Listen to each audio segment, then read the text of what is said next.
all's quiet in the small town on the south.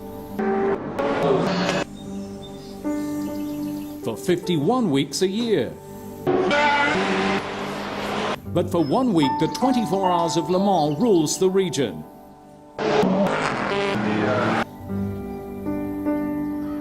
Le Mans means to me the past, the present and the future. The past because of the famous races that I remember hearing about as I was growing up, the winners, the Dunlop Bridge, the famous Mulsanne Straight, all of these legends. The present where we are today, trying with Audi to win another Le Mans 24 Hours, to make our own piece of history. And then the future, and the future development, the technologies that are coming out of it, and the fact that this race will be here in another 80 years' time. Of that, I'm sure. And in 2012, Audi is heralding in the future at Le Mans with two Audi R18 e-tron Quattros, a hybrid with a diesel engine and electrically driven front axle. A masterful feat of engineering skill. Also taking part, two Audi R18 Ultras with tried and tested TDI propulsion. Out in front in qualifying, to the great delight of all in the team, is the Audi R18 e-tron Quattro sporting #1. It's a great feeling, obviously. We're race car drivers and we do this to be first. So when you're first, you're happy. It was a good day. We managed to do our full program, go through different tires, and then Lina gave me a new set of tires, and I got an opportunity to do a quali run, got a free lap.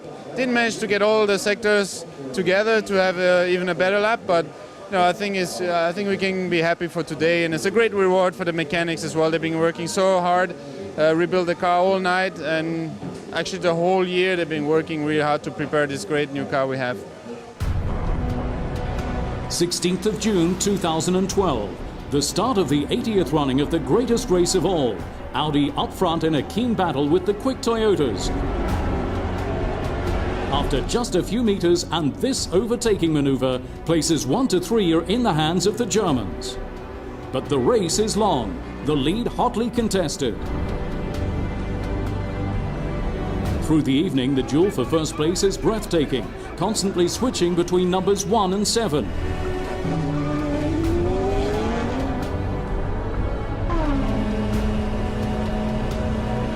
Only when the Toyota has a run-in with the Nissan Delta Wing does this titanic battle come to an end.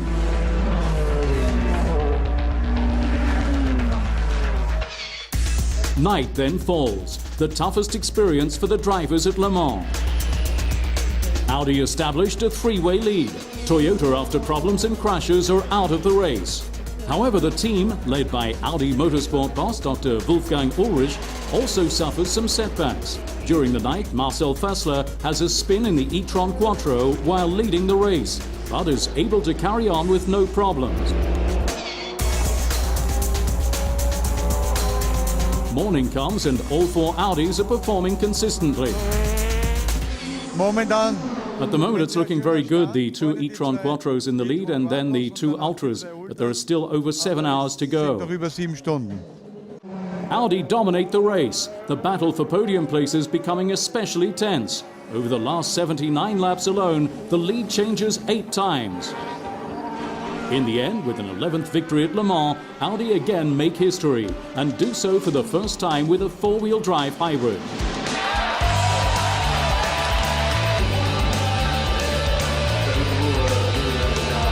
Lotterer, Trellier and Fassler win ahead of the second Audi R18 e-tron Quattro and the Audi R18 Ultra, car number 4. It's amazing, and to have it a second year in a row, it's really unexpected.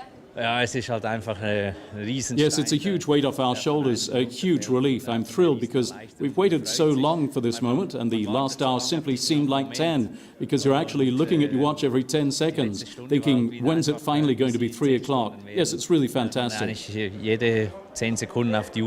The great moment you can have as a driver, to drive such a good car with a new hybrid system, just win a race like that, it's just crazy. It just shows the team's overall strength, and that Audi Sport and its team and everyone involved with Joest have managed once again to have us come out on top in a very difficult race. A new era at the 24 Hours of Le Mans has begun, but until June next year, what reigns once again in the little town on the Sarthe is quiet.